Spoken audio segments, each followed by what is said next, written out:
J'ai pris le protocole. I request Protocol to escort Her Excellency and invite her to address the Assembly.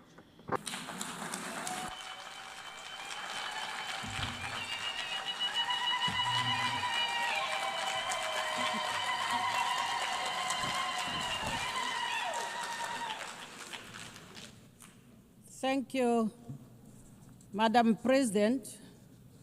When the founders of the UN convened 8 years ago, they did so to establish an organization, among others, to save succeeding generations from the scourge of war, to reaffirm faith in fundamental human rights, dignity of human person, and equal rights of men and women, and of nations, large and small, and to lay the groundwork for a durable system that promotes justice and respect for the obligations arising from treaties and international laws.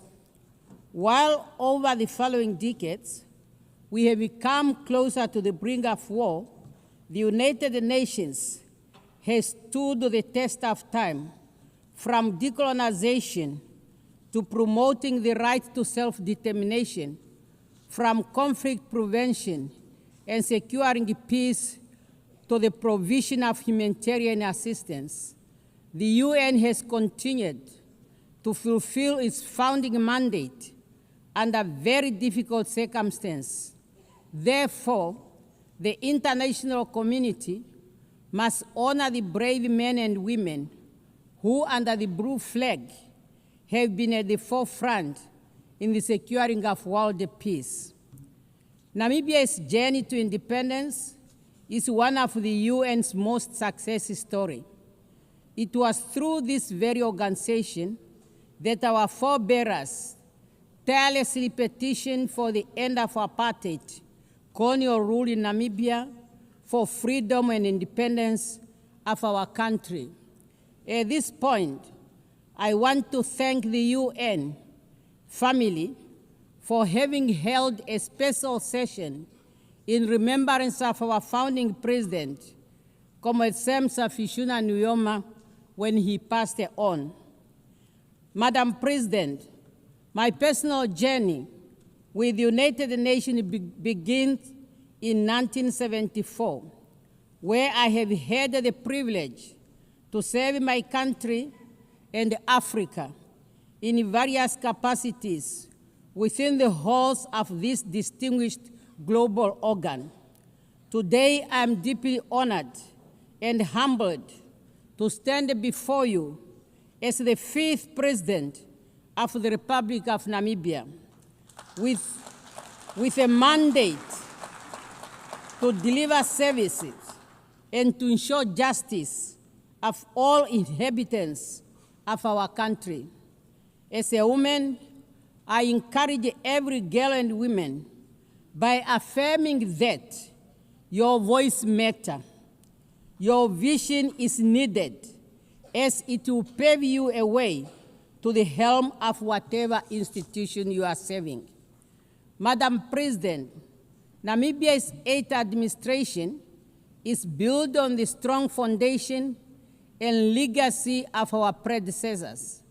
Under the theme, Unity in Diversity, Natural Resources Beneficiation, and Youth Empowerment for Sustainable Development. That theme aims to shape and transform the Namibian economy through value addition and other economic activities. Hence, we have identified agriculture, sports, youth empowerment, education and training, creative industry, health services, land and housing as critical sectors supported by mining, energy, water, tourism, infrastructure development, transport, logistics, to sustain our economic development through our long-term development blueprint, Vision 2030. This vision is being implemented through a series of National Development Plans, NDPs. Recently, we launched the 6th NDP with its fundamental pillars clearly aligned to the global agenda, such as the SADC Regional Inductive Strategic Development Plan, the African Union Agenda 2063, and the UN Agenda 2030 for Sustainable Development.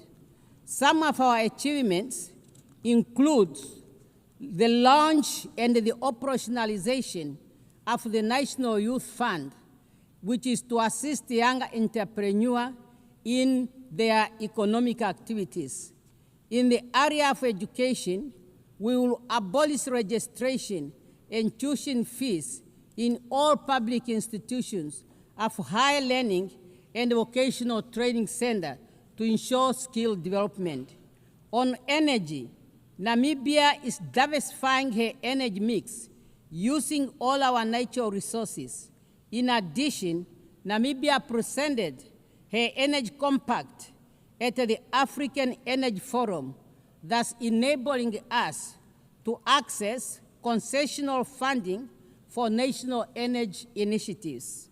Madam President, climate change is scorching our lands and drying up our rivers. Global instability is impacting our economies, our markets, and jeopardizing our livelihood. These are interconnected symptoms of deeper fragility in our shared system.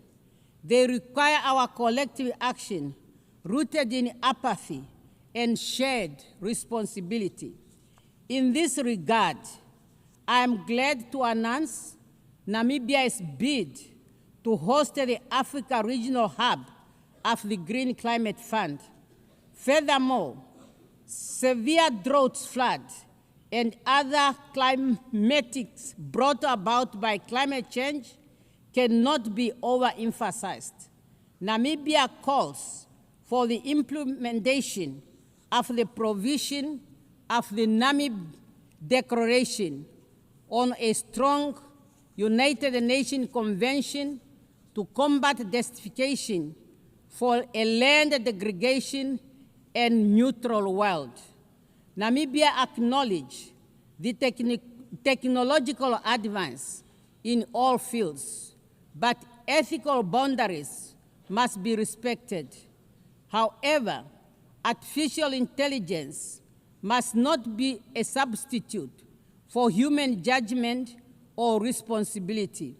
We therefore call for a global standard that ensures that the usage of artificial intelligence remains transparent, fair for humanity. Youth unemployment, increased economic inequality, lack of adequate housing, quality education and health care, water, energy, and debt distress are among the common challenges that no one country can address alone. Through multilateral cooperation, our collective action must ensure that we all forge ahead to make the world a better place and to work together on those challenges in line with our theme, Better Together. Madam President, 30 years since the adoption of the Beijing Declaration and Platform of Action, we have made much to celebrate and to ponder on. Namibia continues to make progress in the area of women participation in politics and decision-making. Currently, Namibia's cabinet has 57% of women. As we gear up to commemorate the 25th anniversary of the adoption of the UN Security Council Resolution 1325 on women, peace, and security, adopted during Namibia's presidency of the UN Security Council, Namibia will host 2 high-level events in Windhoek and New York. I look forward to the participation of all member states in those events to collectively reaffirm commitment to women, peace, and security agenda. And through the Namibia International Women Peace Center, we will continue to advocate for the universal implementation of the Women, Peace and Security Agenda. Madam President, we note to the ongoing efforts of the UN to ensure that we remain fit for purpose, including the UN 8 initiative. We need an agile United Nations that is inclusive, respect of the UN Charter, and its purpose and principles must be our guiding star for our future endeavors. Madam President, we are meeting against a backdrop of profound global tension. The world is fractured by conflict, displacement, and economic instabilities straining multilateral cooperation and a serious issue for us to reach consensus. A global liquidity crisis threatens to plunge millions of people into poverty and insecurity. For Namibia, those crises are real.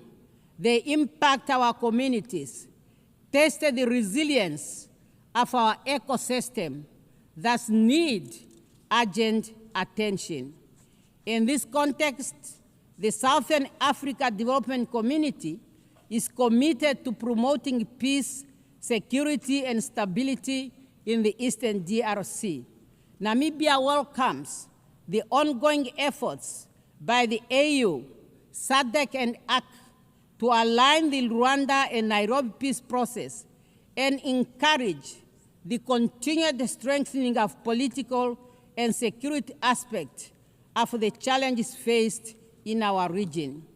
We further call upon UN Security Council and good office of the UN Secretary General to strengthen negotiation and peacekeeping initiatives towards resolutions of all conflict, including those in different parts of Africa.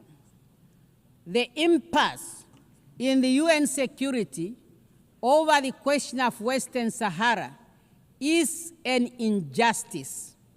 More than 34 years after the adoption of the Resolution 690 of 1991, the time for the holding of the UN referendum on the right to self-determination for the people of Western Sahara is now. This year marks the 20th anniversary of the Ezuwine Consensus and the Third Declaration, which jointly constitute the common African position on the reform of the UN Security Council. We acknowledge the support from all interested groups for the common African position, which culminated in the recognition of Africa as a priority and a special case in the reform process, as reflected in the outcome documents of relevant United Nations process, including the Pact for the Future. We can no longer delay the urgent call to redress the historical injustice to Africa and address our call for equitable and balanced representation on the Security Council. Madam President, the Charter of the United Nations has laid the foundation for conditions necessary for peaceful coexistence and harmony among nations. Therefore, unilateral cohesive measures should not be used as a tool to undermine sovereign state, for this violates the Charter and the principle of the United Nations.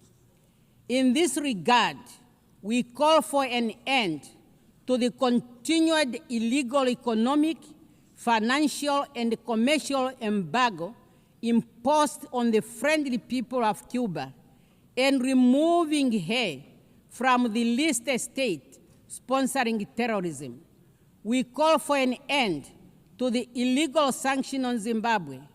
We are also gravely concerned about the emerging threats against Venezuela and call for the removal of sanctions and the threats against that country.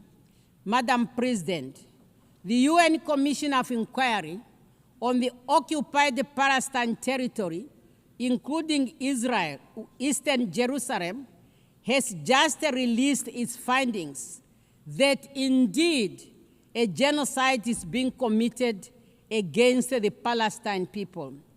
Despite the clear provision of the Security Council and General Assembly resolutions and advisory opinion rendered by the international community of justice, the humanitarian situation in Gaza is worsening, and access to humanitarian aid is severely limited. A failure to address the crisis in Gaza could become the moral failure that defines this era. We call on the UN Security Council to find consensus and help put an end to the lasting conflict between Israel and Palestine.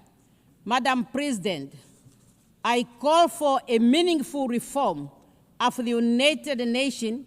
Has a call for the meaningful reform of the United Nations has never been more urgent. This reform necessitated democratizing global governance, amplifying marginalized voices, and ensuring international law is not a tool for convenience, but a shield for most vulnerable.